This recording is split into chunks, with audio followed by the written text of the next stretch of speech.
আলাইকুম রহমতুল্লাহ। কেমন আছেন সকলেই? আশা করি সকলেই ভালো আছেন। ইতালি যেতে ইচ্ছুকদের জন্য মহা সুখবর। আমরা একটু আগে জানতে পারলাম ইতালির প্রধানমন্ত্রী বাংলাদেশে আসছে এবং ইতালি যেতে ইচ্ছুক যারা রয়েছেন, ইতালি যেতে ইচ্ছা পোষণ করেছেন, আবেদন করেছেন, তাদের জন্য একটি মহা সুখবরও দেওয়া হয়েছে। সেই সুখবরটি আমি আপনাদের মাঝে তুলে ধরব। আপনি যদি একজন ইতালি যেতে ইচ্ছুক হয়ে থাকেন, আপনার জন্য কিন্তু এখনকার নিউজটি খুবই গুরুত্বপূর্ণ হতে চলেছে। প্রবাসীদের জন্য বিশাল সুখবর দিল ইতালি দূতাবাস।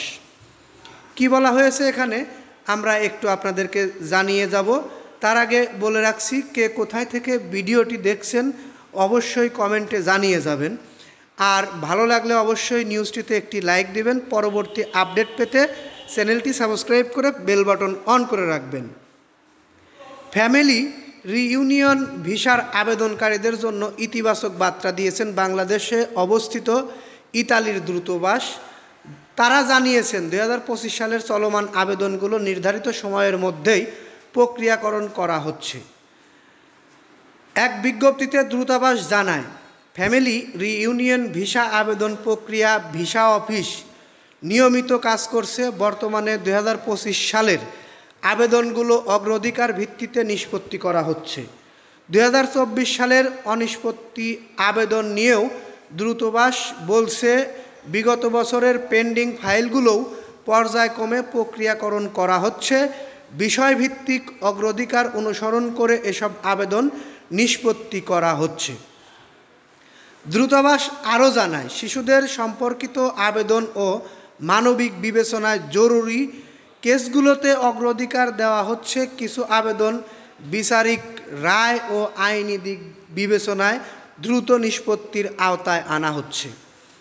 এছাড়াও সর্বশেষ আবেদনকারীদের উদ্দেশ্যে পরামর্শ দেওয়া হয়েছে, সবার প্রতি অনুরোধ তারা যেন ধৈর্য ধারণ করেন এবং বিএফএস গ্লোবালের মাধ্যমে নিয়মিত আপডেট অথবা আপডেটের অপেক্ষায় থাকেন।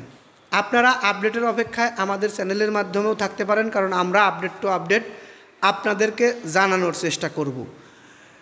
এছাড়াও ইতালির প্রধানমন্ত্রী বাংলাদেশে আসছে, এটি কিন্তু বড় সুখবর।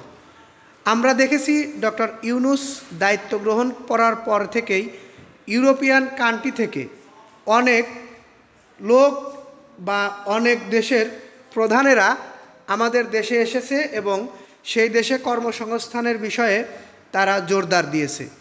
এবং আমাদের দেশের প্রধানমন্ত্রী নেই, কিন্তু প্রধান উপদেষ্টা আছে, যে বর্তমান আমাদের জন্য অনেক ভালো ভালো কাজ করে যাচ্ছে। তার মধ্যে এটি একটা, ইতালির প্রধানমন্ত্রী বাংলাদেশে আসা।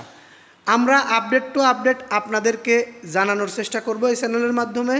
সেই আপডেটগুলো পেতে অবশ্যই চ্যানেলটি সাবস্ক্রাইব করে বেল বাটন অন করে রাখবেন। এই বলে এখান থেকে বিদায় নেই। আসসালামু আলাইকুম।